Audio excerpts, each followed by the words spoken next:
الحمدللہ رب العالمین والصلاة والسلام علی اشرف الانبیاء والمرسلین وعلی آلہ وصحبہ اجمعین اما بعد اعوذ باللہ من الشیطان الرجیم بسم اللہ الرحمن الرحیم واصبر نفسک مع الذین يدعون ربهم بالغداة والعشی یریدون وجہہ ولا تعد عیناک عنہم ترید زینة الحیاة الدنیا ولا تطع من اغفلنا قلبہ عن ذکرنا واتبع ہواہ وکان امرہ فرطا۔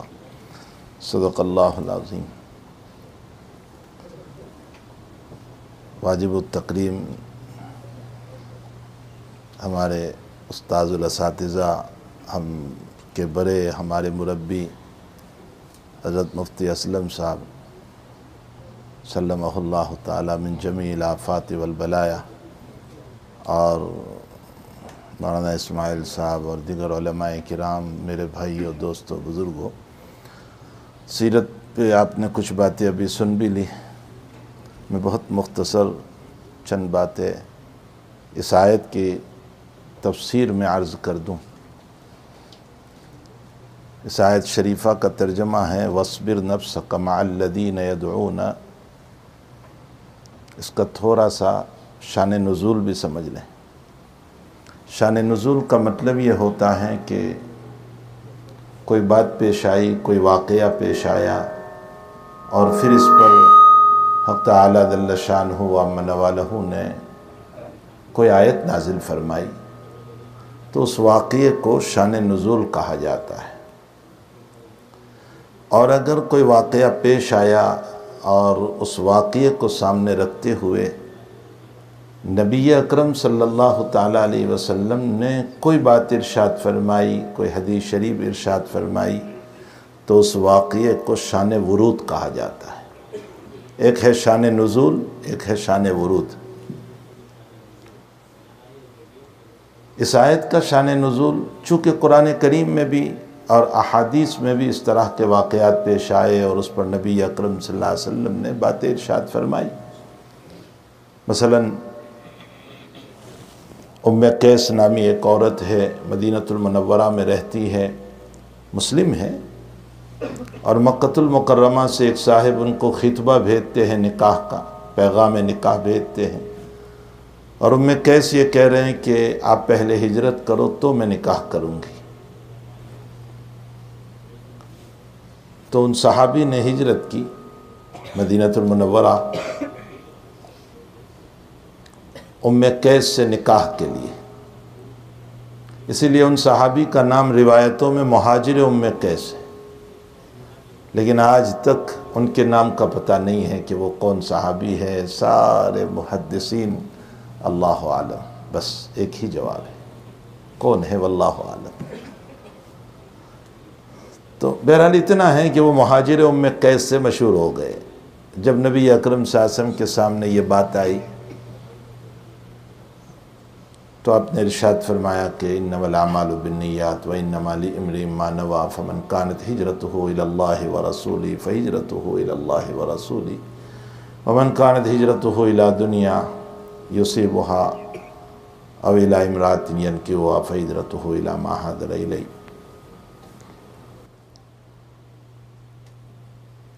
تو یہ واقعہ جو ہے وہ اس حدیث شریف کا شان ورود ہوا۔ اگرچہ حافظ ابن حجر عسقلانی رحمۃ اللہ علیہ، میں ان بچوں کے لیے یہ بات تو کہہ رہا ہوں اگر ان کو سمجھ میں آ جائے، حضرت حافظ صاحب رحمۃ اللہ علیہ فرماتے ہیں کہ کثرت تتبع اور تلاش کے باوجود واقعہ بھی اپنی جگہ صحیح ہے، حدیث شریف بھی اپنی جگہ صحیح ہے، لیکن اس واقعے کے اندر حضرت نے ارشاد فرمایا ہو انما الاعمال بالنیات، یہ مجھے کہیں نہیں ملا۔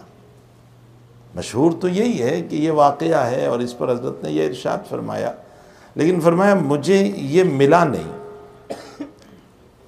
ہمارے در شیخ یونس صاحب قدس اللہ سرہ فرماتے ہیں کہ کبھی کبھی حافظ ہتھیار ڈالتے ہیں تو یونس ہتھیار اٹھاتا ہے۔ شیخ نے فرمایا کہ حافظ کی نظر نہیں پہنچی۔ تاریخ مدینہ میں زبیر ابن بکار رحمۃ اللہ علیہ نے مرسلاً اس واقعے کو اس حدیث شریف کے شان ورود میں نقل کیا ہے۔ فرمایا میں حافظ کے زمانے میں ہوتا تو پاؤں پکڑ کے کتاب ان کو بتاتا۔ خیر بہرحال یہ تحقیق کی دنیا ہے، ہر دور میں قابل کچھ نہ کچھ تحقیقات پیش کرتے رہتے ہیں اپنی، اور سیرت اور قرآن ہے ہی ایسے علوم کہ جو قیامت تک اس کے سوتے اور اس کے علوم ختم ہونے والے نہیں ہیں، ہر دور میں علماء اس پر تحقیق کرتے رہتے ہیں۔ تو یہ شان ورود ہے۔ اس طرح کے بہت مسائل ہیں روایتوں کے اندر کہ کوئی بات پیش آئی اور اس پر نبی اکرم صلی اللہ علیہ وسلم نے ارشاد فرمایا، یہ شان ورود ہے۔ اور کوئی واقعہ پیش آیا اور اللہ تعالیٰ نے اس پر کوئی آیت نازل فرمائی، یہ شان نزول ہے۔ تو اس آیت کا شان نزول یہ ہے کہ یہ آیت مکے میں نازل ہوئی ہے، اور مکہ شریف میں مشرکین مکہ میں جو مالدار قسم کے لوگ تھے، جو روسا تھے،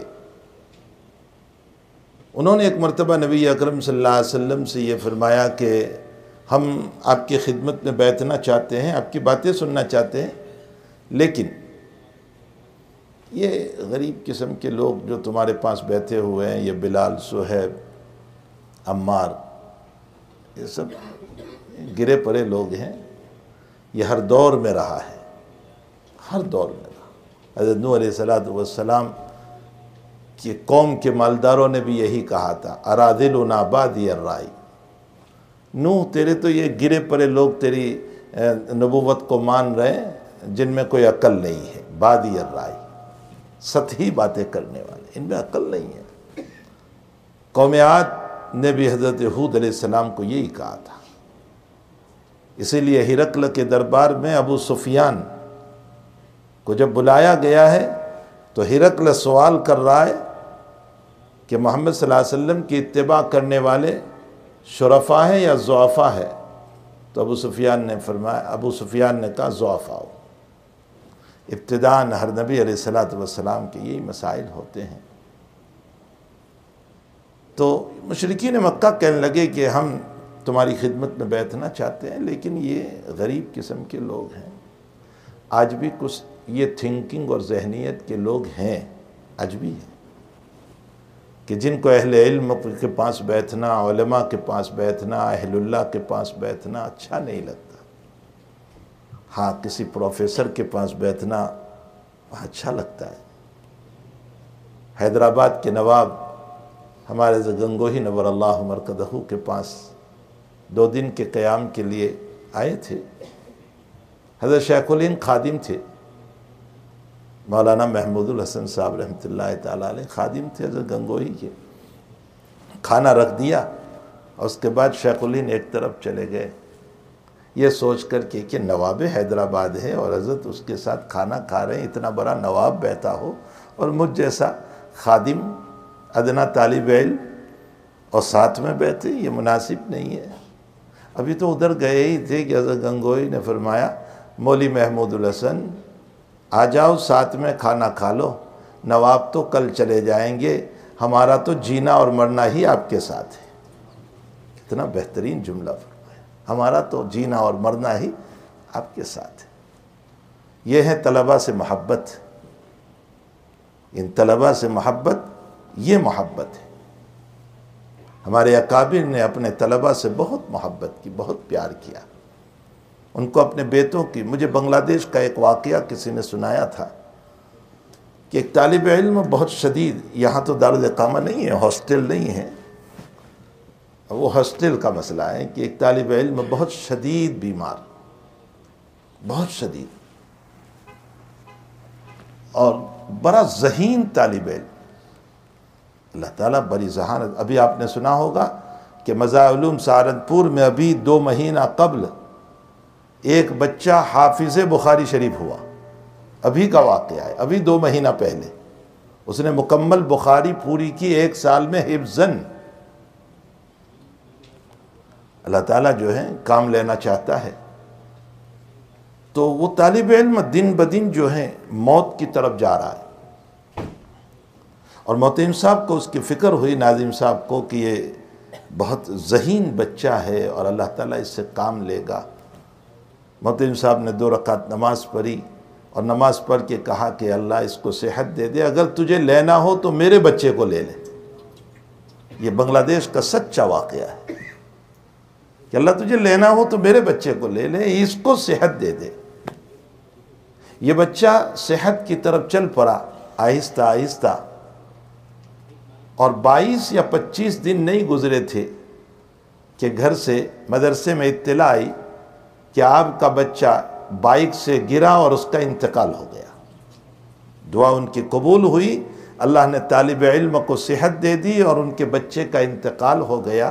ایسے بھی لوگ دنیا میں ہیں جو اپنے طلباء سے یہ محبت کرتے ہیں، یہ پیار کرتے ہیں۔ تو بہرحال حضرت مدنی حضرت گنگوئی نے فرمایا مولوی محمود الحسن یہ نواب تو کل چلے جائیں گے، آ جاؤ ساتھ میں کھانا کھا لو، ہمارا تو جینا اور مرنا بھی آپ ہی کے ساتھ ہے۔ تو مشرکین مکہ نبی علیہ السلام سے کہنے لگے کہ ہم آپ کے پاس بیٹھنا چاہتے ہیں، لیکن یہ سب جو ہیں غریب قسم کے، ان کے ساتھ ہم نہیں بیٹھیں گے، ہمارے اسٹیٹس کے خلاف ہے۔ اب تو اسٹیٹس ہے نا، مقام ہے اپنا، ہماری شان کے خلاف ہے۔ اور اس میں بھی ان کی شرارت تھی۔ عجیب و غریب بات یہ ہے کہ اس میں بھی ان کی شرارت تھی، اور وہ شرارت یہ تھی کہ یہ لوگ اس بہانے سے محبوب کو اپنے محبوب سے دور کرنا چاہ رہے تھے، تاکہ کچھ دیر کے لیے تو صحابہ دور ہو جائیں۔ بعض لوگ ظاہراً بڑی میٹھی بات بولتے ہیں لیکن اس میں زہر ملا ہوا ہوتا ہے، آج کل بھی یہ ہے۔ بہت نظر رکھنے کی ضرورت ہے اپنے اطراف میں، بڑی میٹھی بات ہوتی ہے لیکن وہ زہر والی ہوتی ہے، اور مقصد کچھ اور ہوا کرتا ہے۔ اللہ تعالیٰ اس طرح کے شرور اور فتن سے ہم سب کی حفاظت فرمائے۔ حضرت کے دل پر تھوڑا سا خیال آیا کہ اچھا میں یہ لوگ جب آئیں تو میں اپنے صحابہ کو منع کر دوں کہ تم نہ آیا کرو، اس لیے کہ حضرت جانتے تھے کہ میرے صحابہ تو ہے ہی میرے عاشق، میرے دیوانے، ان کو منع بھی کروں گا تو طبیعت پر کوئی بوجھ نہیں پڑے گا، کوئی اثر نہیں ہوگا۔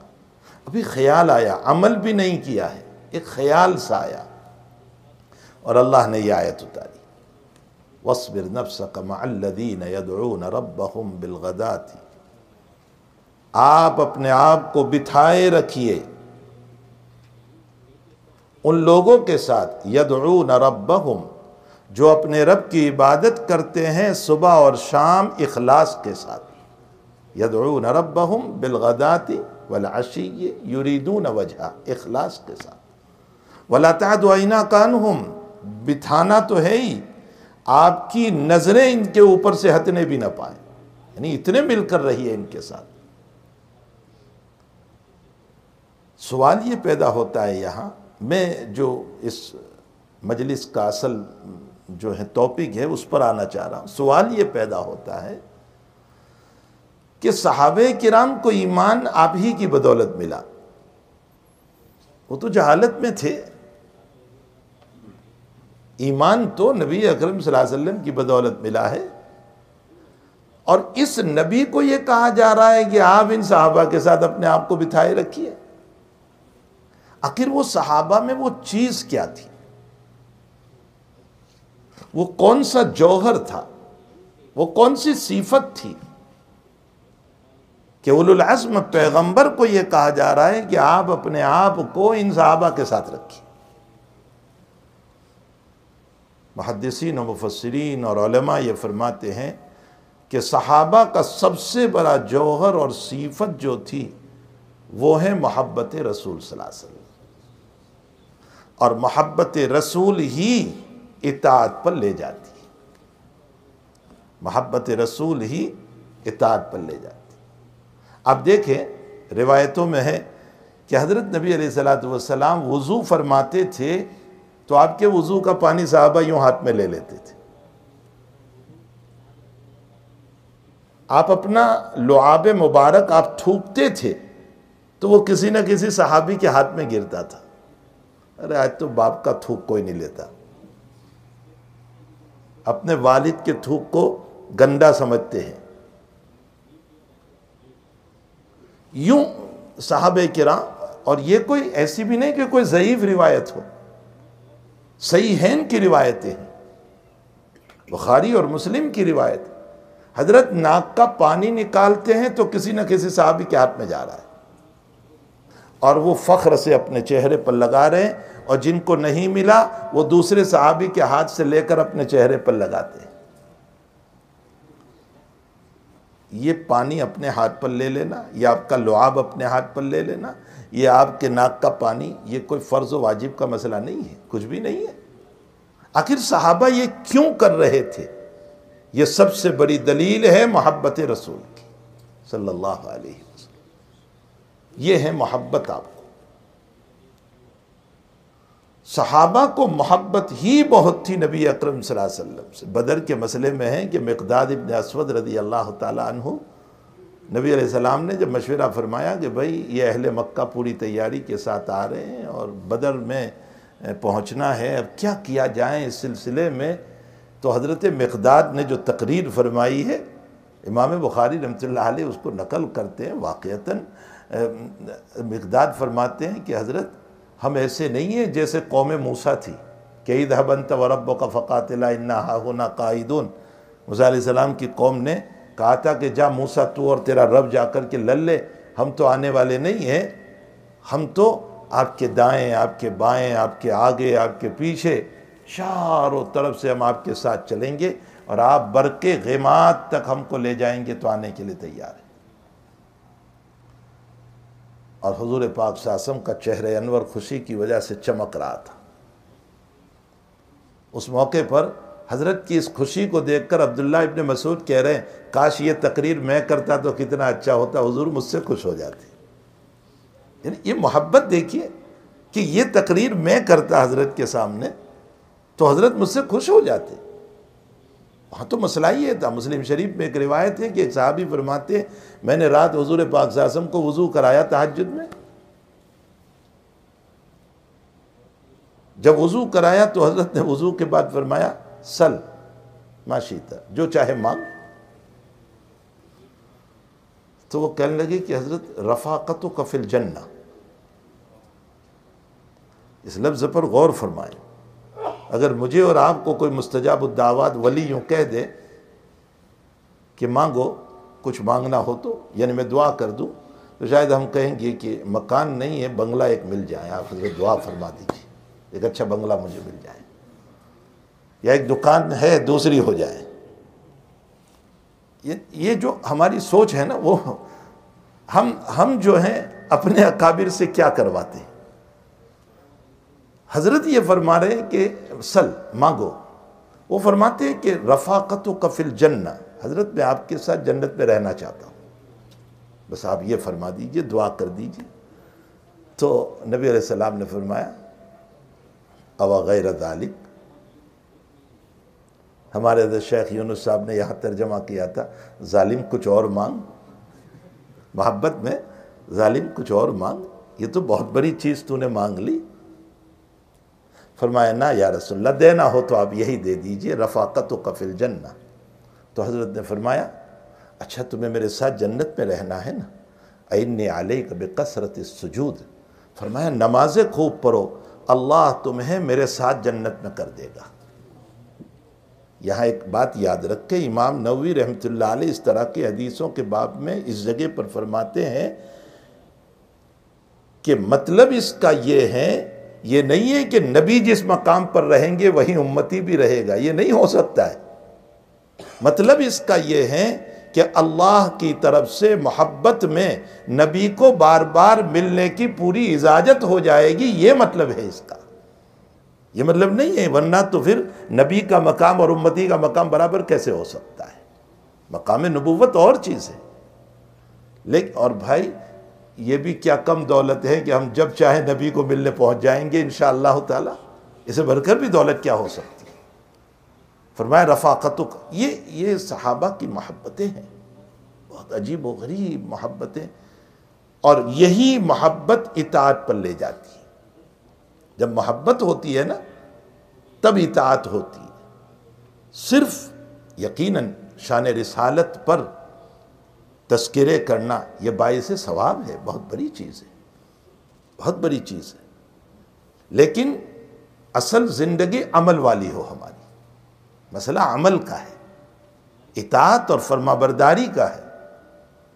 جب تک اطاعت اور فرما برداری ہماری زندگی میں نہیں ہوگی، وہاں تک ابھی جو حدیث کی طرف اشارہ فرمایا تھا المرء مع من احب، حضرت شیخ رحمۃ اللہ علیہ معاذ زکریا صاحب نے بہت پیاری بات لکھی ہے، فرمایا نماز پڑھتا نہیں، روزہ رکھتا نہیں، سنت کی بغاوت کرتا ہے، کھرا کھرا پیشاب کرتا ہے، نبی کی شان میں اہانت کرتا ہے، اور کہتا ہے المرء مع من احب، بس مجھے محبت ہے اس لیے میں بھی ساتھ رہوں گا۔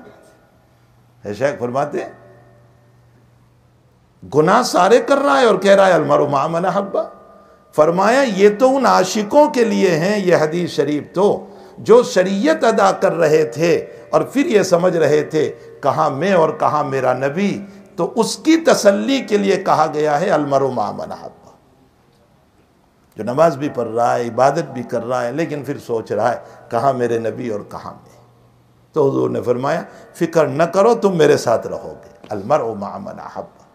یہ تو عاشقوں کو تسلی دی گئی ہے، اس لیے کہ صحابہ کرام کو جو فرمایا گیا المرء مع من احب، وہ نمازی تھے، وہ دیندار تھے، وہ تقوی والے تھے، وہ حلال کا کھانے والے تھے، اور ان لوگوں کو نبی علیہ السلام نے فرمایا کہ المرء مع من احب۔ تو میرے بھائیو، اصل مسئلہ جو ہے صحابہ کرام کی محبت اور محبت پر اطاعت کا عالم ایک ایک صحابی کا اگر آپ دیکھ لیں تو اللہ اکبر، ایسا لگتا ہے کہ ان کے سامنے نہ باپ کوئی چیز تھا، نہ ماں کوئی چیز تھی، نہ اولاد کوئی چیز تھی، نہ بیوی کوئی چیز تھی، کوئی اس میں سے کچھ تھا ہی نہیں۔ اگر وہاں کچھ تھا تو جناب رسول اللہ صلی اللہ علیہ وسلم۔ ایک صحابیہ کے باب میں، احد کے باب میں بہت مشہور روایت ہے، حیات الصحابہ میں بھی اس کو نقل کیا ہے کہ وہ صحابیہ رضی اللہ تعالیٰ عنہ احد سے واپسی پر ایک جگہ کھڑی ہے اور کسی نے آ کر بتایا کہ تمہارے ہسبینڈ کا انتقال ہو گیا۔ فرمایا لا حرج، کوئی حرج نہیں۔ فرمایا تمہارے والد کا بھی انتقال ہو گیا۔ فرمایا لا حرج، کوئی حرج نہیں، اللہ ان کے درجات بلند فرمائے۔ فرمایا تمہارے بیٹے کا بھی انتقال ہو گیا اس غزوے کے اندر۔ فرمایا کوئی حرج نہیں، لیکن نبی اکرم صلی اللہ علیہ وسلم کیسے ہیں؟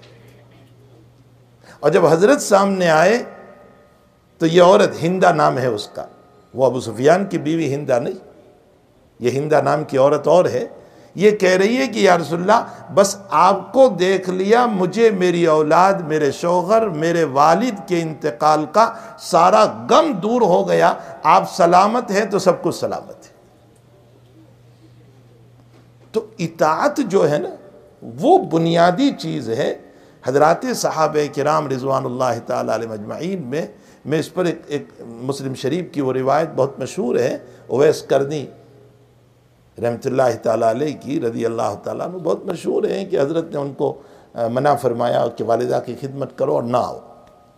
ٹھیک ہے، وہ نہیں گئے، صحابیت تو نہیں ملی ان کو۔ ارے بھائی جب نبی کی صحبت نہیں پائی، نبی کے پاس گئے نہیں، تو صحابیت نہیں ہے۔ لیکن یہاں سوال یہ ہوتا ہے کہ وہ یہ تو کر سکتے تھے نا کہ کسی خادمہ کو رکھ دیتے اپنی والدہ کی خدمت کے لیے۔ آج تو ہم بزرگوں کی خدمت کے لیے جاتے ہیں تو والدین کے لیے کسی کو رکھ دیتے ہیں، کہتے تم خدمت کرو، میں ذرا بزرگ کی ملاقات کر کے آتا ہوں۔ وہاں تو نبی کریم صلی اللہ علیہ وسلم تھے، کسی خادمہ کو رکھ دیتے کہ بھئی تم میری والدہ کی خدمت کرو، میں ذرا حضور کی زیارت کر کے آ جاؤں، کم سے کم صحابیت تو مل جائے مجھے۔ لیکن ایسا نہیں کیا، بس وہ نبی کے حکم پر ڈٹے رہے، قائم رہے، اور حاضری نہیں ہوئی ان کی۔ آخر ان کی کیا سوچ تھی؟ ہمارے حضرت اقدس تھانوی رحمۃ اللہ علیہ نے اس روایت پر یوں فرمایا کہ اویس کا سوچنا یہ تھا کہ اگر دنیا میں زیارت نہ ہوئی تو کوئی حرج نہیں، انشاءاللہ قیامت میں زیارت رسول ہو جائے گی، لیکن اطاعت نہ کی اگر میں نے اور چلا گیا منع کرنے کے باوجود، تو نبی کی اطاعت چھوڑنے کی وجہ سے زندگی بھر میں نبی کی ناراضگی سے لعنت میں پڑ جاؤں گا۔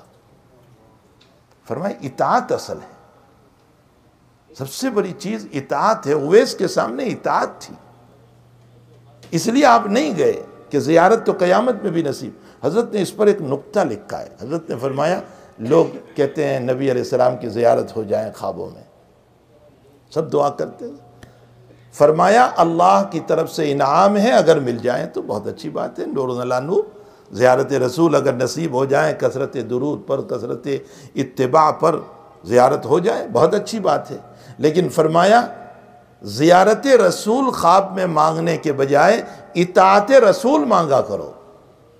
اگر اطاعت رسول ہے تو سب کچھ ہے، اور اطاعت رسول نہیں ہے تو کچھ نہیں۔ فرمایا اللہ سے اطاعت مانگو کہ اللہ میرے نبی کی اطاعت نصیب فرما۔ تو اطاعت رسول صلی اللہ تعالیٰ علیہ وسلم جو ہے یہ بہت بڑی چیز ہے، اور یہی وہ صفت حضرات صحابہ میں بھری ہوئی تھی جس کی وجہ سے صحابہ کرام کے ساتھ نبی اکرم صلی اللہ علیہ وسلم کو رہنے کو کہا گیا، اور فرمایا اللہ کے نبی یہ جو مشرکین آپ کے پاس آتے ہیں اور کہتے ہیں ہم آپ کے پاس بیٹھنا چاہتے ہیں، ان کی طرف توجہ نہ کریں۔ وَلَا تُطِعْ مَنْ أَغْفَلْنَا قَلْبَهُ عَنْ ذِكْرِنَا، ان کے قلوب تو ہم نے ہمارے ذکر سے غافل کر رکھے۔ اور وَاتَّبَعَ هَوَاهُ، یہ تو خواہشات کے پیروی کرنے والے، آپ ان کے ساتھ نہ رہیے، یا آپ یہ اپنے غریب صحابہ کے ساتھ رہیے۔ اور ان صحابہ کرام نے اپنے آپ کو نبی سے جوڑا۔ تو سنو ہمارے بزرگوں کا جملہ، حضرت تھانوی رحمۃ اللہ علیہ فرماتے ہیں کہ یہ مقام ملا کہ نبی علیہ السلام نے فرمایا وہ سلمان جو فارس سے آیا، ایران سے سلمان فارسی رضی اللہ تعالیٰ عنہ، فرمایا کہ وہ اتنے دور سے آیا ہوا، لیکن جب نبی سے اپنے آپ کو جوڑ دیا تو حضرت نے فرمایا سلمان منا من اہل بیتنا، سلمان تو میری فیملی کا آدمی ہے، حضور پاک صلی اللہ علیہ وسلم فرماتے۔ اور ابو لہب، ابو جہل، ابو لہب تو چچا ہے آپ کا، یہ سب قریشی ہے، آپ کی فیملی کے لوگ ہیں، لیکن جب نبی سے اپنے آپ کو توڑا تو نتیجہ یہ ہوا کہ وہ اتنے دور ہو گئے کہ قرآن کریم میں اللہ نے بد دعا اتاری، تبت یدا ابی لہب۔ اور ابو جہل کے خلاف بھی حق تعالیٰ جل شانہ نے قرآن کریم میں آیت اتاری۔ تو بہرحال اپنے آپ کو نبی علیہ السلام سے جوڑنا۔ حضرت مفتی محمد شفیع صاحب رحمۃ اللہ علیہ کی ایک بات حضرت مفتی تقی صاحب دامت برکاتہم نے نقل کی ہے کہ میرے والد صاحب نے ایک مرتبہ ہم کو یوں کہا کہ میں کبھی بھی مواجہت شریفہ میں سلام پڑھنے نہیں جاتا تھا سامنے کی طرف۔ فرمایا ہر وقت دل لگا رہتا تھا اور دل پر خیال یہ گزرتا تھا کہ گنہگار محمد شفیع اپنے نبی کو کیسے منہ دکھا سکتا ہے، ہمیشہ یہ خیال رہتا تھا۔ تو فرمایا کہ میں دور کھڑا رہ کر سلام پڑھتا تھا۔ فرمایا ایک مرتبہ غیب سے میرے کان میں آواز آئی محمد شفیع قریب آ جاؤ۔ تو فرمایا کہ میں رونے لگا اور کپ کپی طاری ہو گئی اور کہا کس منہ سے میں جاؤں؟ تو پھر آواز آئی اور فرمایا محمد شفیع اگر میری اتباع کرو گے تو دنیا کے جس کونے میں رہو گے مجھ سے قریب ہو، اور اگر میری اتباع نہ ہوگی تو میرے شہر میں رہتے ہوئے بھی مجھ سے دور ہو۔ آپ کینیڈا میں رہیں، آپ دنیا کے آخری زمین فیجی میں رہیں، لیکن اتباع نبوی ہیں تو ہم نبی سے قریب ہیں، اور اگر اتباع نبوی علیہ صاحب الصلاۃ والسلام نہیں ہے تو ہم بہت دور ہیں۔ اس لیے ہمیں حضور پاک صلی اللہ علیہ وسلم کی اتباع، اطاعت اور فرما برداری اپنی زندگی میں سنتوں کو اتارنا ہے، ایک ایک سنت کو تلاش کر کر کے ہمیں اس پر عمل کرنا ہے۔ اور یہ جو بچے ہیں ان سے متعلق اصلاحی ایک دو بات، چونکہ جلسہ بھی اس میں رکھ دیا تھا۔ حضور پاک صلی اللہ علیہ وسلم اولادوں کی تربیت کیسے فرماتے تھے؟ روایتوں میں ہے کہ نبی اکرم صلی اللہ علیہ وسلم یوں جا رہے ہیں، ساتھ میں حسنین بھی ہے، اور ایک کھجور کا دانہ پڑا ہوا تھا تو حسن نے اٹھا کر منہ میں رکھ لیا۔ حضرت نے دیکھا تو فوراً منہ سے نکال دیا اور فرمایا کخ کخ، نکال اس کو، ہو سکتا ہے یہ صدقے کا ہو، اور میرے بچوں پر صدقہ حرام ہے۔ محدثین نے اس جگہ پر لکھا ہے کہ اپنی اولاد کی تربیت اس طرح کریں کہ ایک پیسہ ان کے پیٹ میں حرام کا نہ جانے پائے۔ یہ تربیت کا راستہ ہمیں بتایا اپنی اولادوں کے باب میں۔ علم کے باب میں کتاب العلم میں ہے کہ عبداللہ ابن عباس رضی اللہ تعالیٰ عنہما اپنی خالہ میمونہ رضی اللہ تعالیٰ عنہ جو زوجہ رسول صلی اللہ علیہ وسلم ہے، ان کی نائٹ تھی حضور پاک صلی اللہ علیہ وسلم کے ساتھ، تو عبداللہ ابن عباس وہاں گئے رات گزارنے کے لیے کہ رات کے معمولات دیکھیں نبی علیہ السلام کی۔ جب وہاں گئے تو حضرت میمونہ نے یوں پاؤں کی طرف سلا دیا۔ اب یہاں تو یہ تصور ہی نہیں ہو سکتا، یہ سب بہت سی مرتبہ قرآن کی مثالیں بھی یہاں دینا بہت مشکل ہو گیا ہے۔ قرآن کریم کہتا ہے کہ تریحون و تسرحون، جب صبح کو تم جانور لے کر چلتے ہو اور شام کو جب جانور لے کر کے آتے ہو، کتنا پیارا منظر ہے، یہ میری نعمت ہے، لیکن یہاں کہاں سمجھائیں گے؟ تریحون و تسرحون ہے ہی نہیں یہاں، کوئی بات ہی سمجھانا بڑا مشکل ہو چکا ہے اب تو۔ وہ امثلہ اور مثالیں جو قرآن کریم پیار بھری انداز میں، محبت بھرے انداز میں دیتا ہے، وہ سارے مسائل ہی اب تو سمجھانا مشکل ہو گیا ہے۔ تو پہلے بہت سارے ہمارے جو فیملیز ہوتی تھی نا، تو بچے 4-5 ہوتے تھے اور گھر چھوٹا ہوتا تھا، تو ماں کیا کرتی تھی، ہر بچہ ساتھ میں سونے کے لیے جو ہے روتا تھا، تڑپتا تھا، تو ماں ایک کو ادھر سلاتی، ایک کو ادھر سلاتی، ایک کو پاؤں میں سلا دیتی۔ یہ ہم نے خود دیکھا ہے۔ اب تو حال یہ ہے کہ 6 سال کا نہیں ہوا کہا اس کو روم میں سلاؤ الگ۔ اب وہ اکیلا روم میں کیا کر رہا ہے اللہ ہی بہتر جانتا ہے۔ پھر کہتے ہیں کہ بچہ بگڑ گیا تو وہ اکیلا پوری رات گیم کھیلے گا تو بگڑے گا نہیں تو اور کیا ہوگا؟ اپنی تربیت میں رکھو۔ تو حضرت ایک چارپائی تھی، اب آپ صلی اللہ علیہ وسلم سوئیں گے، حضرت میمونہ تھی، تو عبداللہ ابن عباس کو پائتی میں سلا دیا، پاؤں میں سلا دیا۔ حضرت تشریف لائے، آنے کے بعد فرمایا نام الغلام، چھوٹا بچہ تھا اس لیے غلام کا، ہمارے علامہ انور شاہ صاحب نے ترجمہ فرمایا منا سو گیا۔ بہت پیارا ترجمہ، ایسا ترجمہ نہیں ملے گا، منا سو گیا۔ اس کے بعد حضرت بھی سو گئے۔ اب رات کا کچھ حصہ گزرا، اس کے بعد حضرت اٹھے۔ یہ عبداللہ ابن عباس بیان کر رہے ہیں کہ میں دیکھ رہا ہوں۔ حضرت اٹھے اور اٹھنے کے بعد ان فی خلق السماوات والارض واختلاف اللیل آیات پڑھی، اور اس کے بعد مشکیزے سے پانی پیا، اور اس کے بعد حضرت استنجا کو گئے۔ تو کہا میں بھی اٹھا اور میں نے بھی اسی طرح وہ آیات پڑھی ان فی خلق السماوات والارض، اور میں نے بھی اسی مشکیزے سے پانی پیا۔ بچہ ہے۔ اور اس کے بعد کہا میں نے حضرت کے لیے وضو کا پانی رکھ دیا۔ حضرت استنجا سے نکلے تو حضرت میمونہ سے پوچھا کہ یہ پانی کس نے رکھا؟ کہا عبداللہ نے رکھا۔ تو وہ پانی اس انداز سے رکھا تھا کہ حضرت کو تلاش نہ کرنا پڑے۔ خدمت کے لیے بھی عقل مندی چاہیے۔ حضرت کے جوتے اٹھا لے کوئی اور کہاں رکھ دے، اب حضرت تلاشی کرتے رہیں گے کہ جوتے کہاں رکھے۔ یہ خدمت نہیں ہے۔ خدمت کے لیے بھی عقل چاہیے۔ تو بہت فقیہانہ انداز میں پانی رکھا۔ حضرت نکلے، فرمایا کس نے رکھا؟ کہا عبداللہ نے۔ حضرت اتنے خوش ہوئے کہ حضرت نے دعا دی اللہم فقہہ فی الدین، اللہ عبداللہ کو دین کی سمجھ عطا فرما۔ چونکہ سمجھداری کا کام کیا تھا نا، اس لیے یہ دعا عطا کی۔ اس کے بعد عبداللہ نے بھی وضو کیا، اور وضو کرنے کے بعد حضرت کے بائیں طرف کھڑے ہو گئے، لیفٹ میں۔ تو حضرت نے کان پکڑ کے ان کو رائٹ میں کر دیا، اس لیے کہ ایک مصلی ہو تو رائٹ میں کھڑا رہے گا اور اپنے برابر کھڑا رہے گا۔ حضرت نے برابر کھڑا کیا تھا، لیکن عبداللہ ایک قدم پیچھے ہٹ گئے۔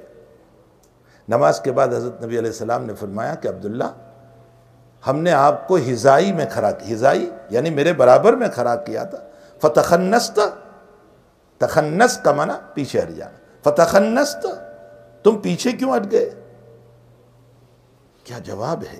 10 سال کا بچہ کیا جواب دے رہا ہے، 10 سال کی عمر ہے، جواب دے رہا ہے انت رسول اللہ وانا امتی یا رسول اللہ، آپ رسول اللہ ہے اور میں آپ کا امتی ہوں، میں آپ کے لیول میں کھڑا نہیں ہو سکتا۔ اس جواب پر حضرت اتنے خوش ہوئے کہ دوسری دعا دی اللہم علمہ الکتاب، اے اللہ عبداللہ کو قرآن کا علم عطا فرما۔ امام بخاری نے اس پر باب قائم فرمایا کہ دعا کرانا بھی بہت اچھی صفت ہے، لیکن دعا لینا اس سے بھی اچھی صفت ہے کہ ایسی خدمت کرو اپنے شیخ یا استاذ کی یا اپنے پیرنٹس اور والدین کی کہ بغیر کہے ان کے دل سے دعا نکل جائے۔ یہ بہت بڑی صفت ہے، اور یہ جو دل سے دعا نکلتی ہے نا، وہ زندگی بنا دیا کرتی، چاہے وہ ماں کی دعا ہو، والد کی دعا ہو، استاذ کی دعا ہو، شیخ کی دعا ہو، یہ انسان کی زندگی بنا دیا کرتی۔ تو حضور پاک صلی اللہ علیہ وسلم نے اپنے طلباء کی اس طرح اصلاح فرمائی، تربیت فرمائی، ان کی زندگیوں کو بڑی خوشگوار بنائی، اور اپنے بچوں کی، حسنین کی اور ایسے بہت واقعات ہیں، یہ وقت نہیں ہے، ورنہ ان واقعات کو ایک مرتبہ فاطمہ اور علی میں کچھ ناراضگی ہو گئی، حضرت تشریف لائے اور آنے کے بعد ادھر فاطمہ کو بٹھایا ادھر علی کو بٹھایا اور ایک کا دوسرے پر ہاتھ رکھا اور فرمایا فاطمہ کہو کہ میں معافی مانگتی ہوں، علی سے کہو کہ معاف کر دو۔ اب حضور فرما رہے ہیں اے اللہ میں نے تیرے دو بندوں کے درمیان صلح کرا دی۔ تربیت کے اتنے واقعات ہیں نبی اکرم صلی اللہ علیہ وسلم کے ایک مرتبہ آئے گھر کے اندر، فرمایا کہ علی کہاں ہے؟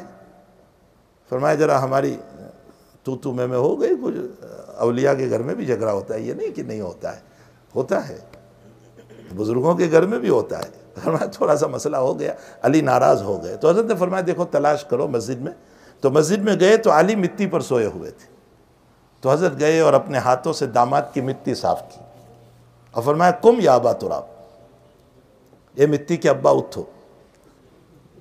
آپ کی کنیت تھی ابو الحسن، لیکن ابو الحسن پر علی اتنے خوش نہیں ہوتے تھے، اور کوئی ابو تراب کہتا تھا تو خوش ہوتے تھے اور فرماتے تھے میرے نبی نے میرا نام رکھا، میری کنیت جو ہے نبی اکرم صلی اللہ علیہ وسلم نے رکھی۔ ایک مرتبہ تہجد کے موقع پر چلے گئے اپنی بیٹی کے وہاں، دیکھا کہ دونوں سوئے ہیں، حضرت نے فرمایا کہ سوئے ہیں تم، تہجد نہیں پڑھی تم نے؟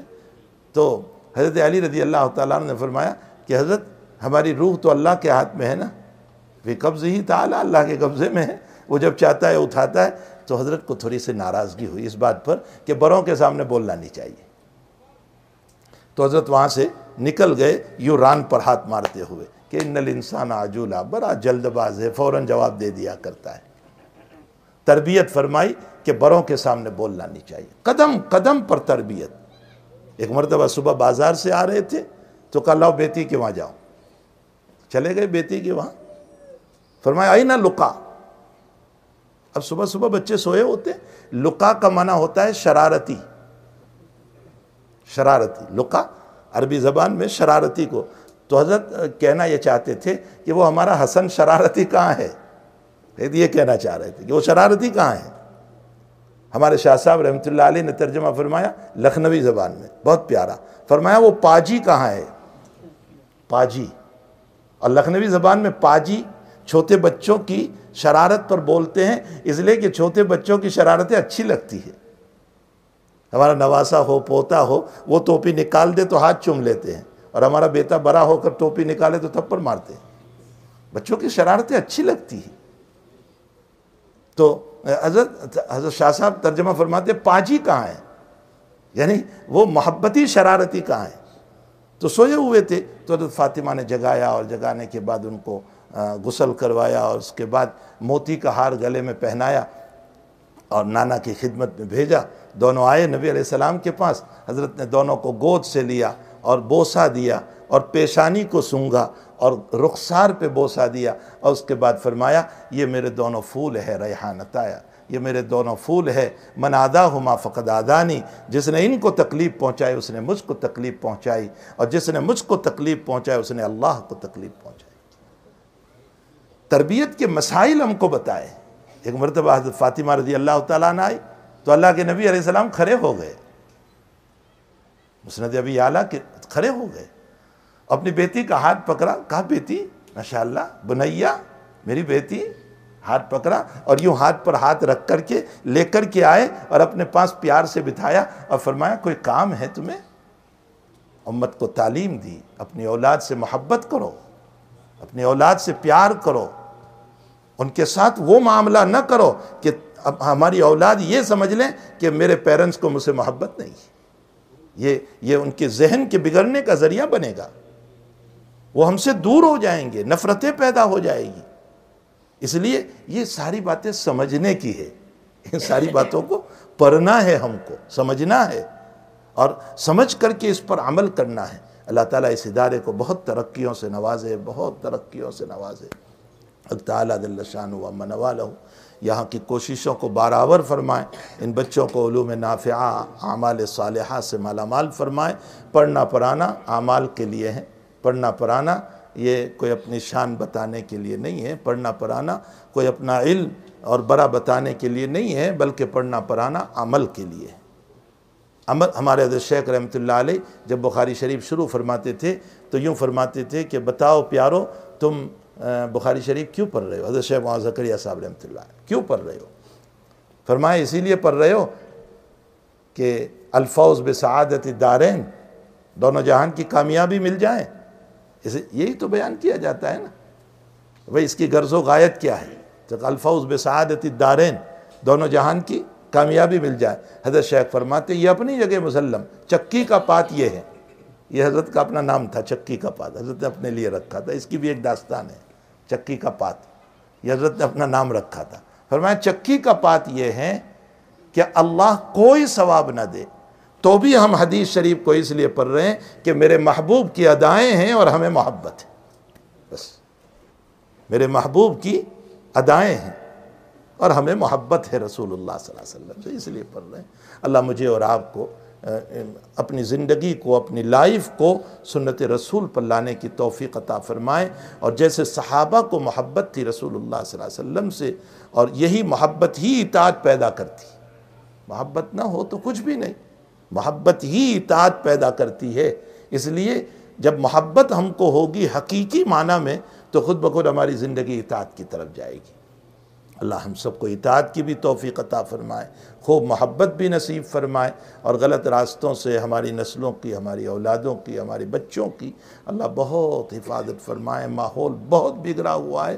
آپ باہر نکلو گے اور لوگوں کے حالات سنو گے تو آپ کو پتہ چلے گا کہ ماحول کتنا بگڑا ہوا ہے. اور جن کی اولادیں بنی ہوئی ہے، یہ خوبصورت چہرے، یہ ان کے سروں کے رومال، یہ ان کے سروں پر ٹوپیاں، یہ ان کی زبان سے صلوات اللہ علیہ، علامہ بصیری کے اشعار اور درود شریف، اور جو ہیں ان کی زبان سے قرآن شریف، اور ان کی پیاری پیاری زبان سے نبی کی سنتیں. پیرنٹس اور ماں باپ جو ہیں 2 رکعت شکرانے کی ادا کریں کہ اس بگڑے ہوئے ماحول میں آپ کی اولاد یہ مزین ہے، بہت خوبصورت دین کے موتیوں سے مزین ہے. بڑے خوبصورت انداز میں یہ اللہ تعالیٰ کا بہت بڑا انعام ہے. یہ ایسے پرفتن دور میں جہاں چاروں طرف بے حیائی دعوتیں دے رہی ہے، اور یانیت دعوت دے رہی ہے، پیسے دعوت دے رہے ہیں، زنا کے اڈے دعوت دے رہے ہیں، فحش دعوتیں دے رہے ہیں، وہاں یہ بچے اپنی نگاہوں کی حفاظت کر کے اس عظیم المرتبت قرآن کو اور احادیث کو اور نبی کے اشعار کو اور آپ کی محبت کو اپنے دلوں میں بھر رہے ہیں. یہ مبارکبادی کے قابل ہیں، ان کے اساتذہ مبارکبادی کے قابل ہیں جو ان کے اندر یہ جوہر بھر رہے ہیں. یہ تو پلین جو ہے بلیک بورڈ پلین ہے، بالکل صاف ہے. یہ جب آئے تو یہ سب باتیں تھوڑی ہی جانتے تھے. ان میں بھرنے والے ان کے اساتذہ ہیں جنہوں نے ان پر محنت کر کے ان کو بنایا. اس لیے ان علماء کا بھی شکر ادا کرنا چاہیے ہمیں کہ اس پرفتن دور میں، اور یہ نہ کہیں کہ ہم سیلری دے رہے ہیں. ارے کیا خاک سیلری دے رہے ہیں؟ کیا سیلری؟ یہ ہمارے ہیرے اور دائمن جو بن گئے ہیں، اس دائمن کے مقابلے میں سیلری کوئی چیز نہیں ہے. یہ تو ہماری جنت بنی ہے، ہماری آخرت بن گئی، صدقہ جاریہ بن گیا ہے، ہماری قبر سے رہائی کا ذریعہ بنا، اللہ کی رضامندی کا ذریعہ بنا. حدیث شریف میں ہے کہ جو ہے یہ سفارش کر کے حافظ قرآن اپنے پیرنٹس اور ماں باپ کو جنت میں لے جائیں گے. تو کتنی بڑی دولت اللہ تعالیٰ نے عطا فرمائی ہے، اس کے مقابلے میں ہمارے لاکھوں بھی خرچ ہو جائیں تو کوئی چیز نہیں ہے.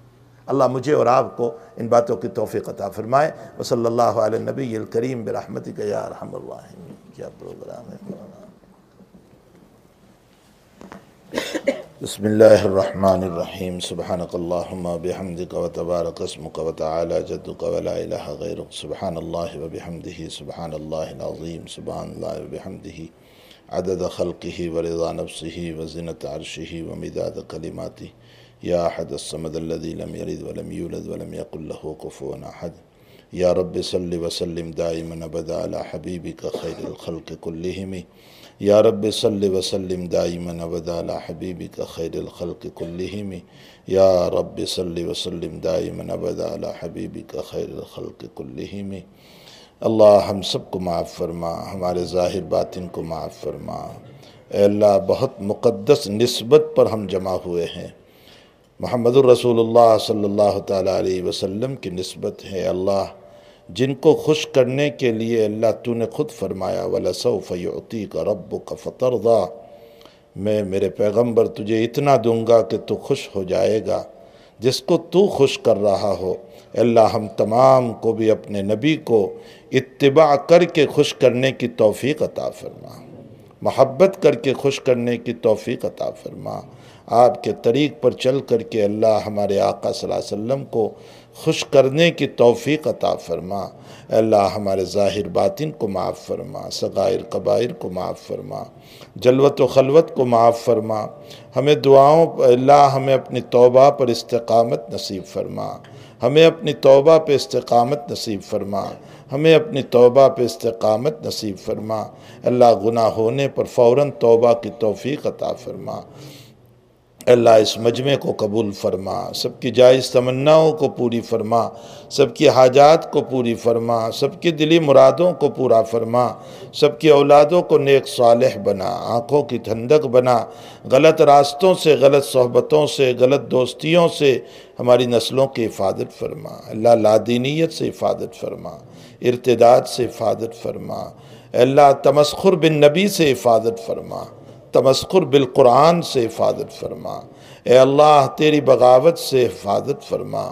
اللہ بیماروں کو شفا عطا فرما، مرحومین کی مغفرت فرما، امت مسلمین و مستضعفین کی مدد فرما۔ اے اللہ ان کے لیے کھانے پینے کا نظام فرما۔ اے اللہ اسلام کا بول بالا فرما، اسلام کو آبر و عزت عطا فرما، ترقیوں سے مالا مال فرما۔ اے اللہ اس ادارے کو دن دوگنی رات چوگنی ترقیوں سے مالا مال فرما، ہم سب کو اخلاص نصیب فرما۔ اے اللہ ان بچوں کو علوم نافعہ سے مزین فرما، اعمال صالحہ سے مزین فرما۔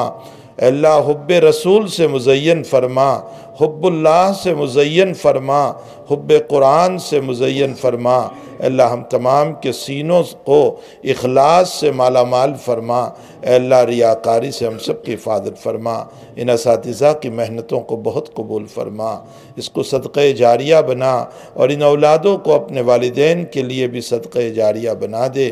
اے اللہ ہم تمام کی دعاؤں کو اپنے فضل و کرم سے قبول فرما۔ وصلی اللہ علی نبینا محمد و آلہ و صحبہ اجمعین برحمتک یا ارحم۔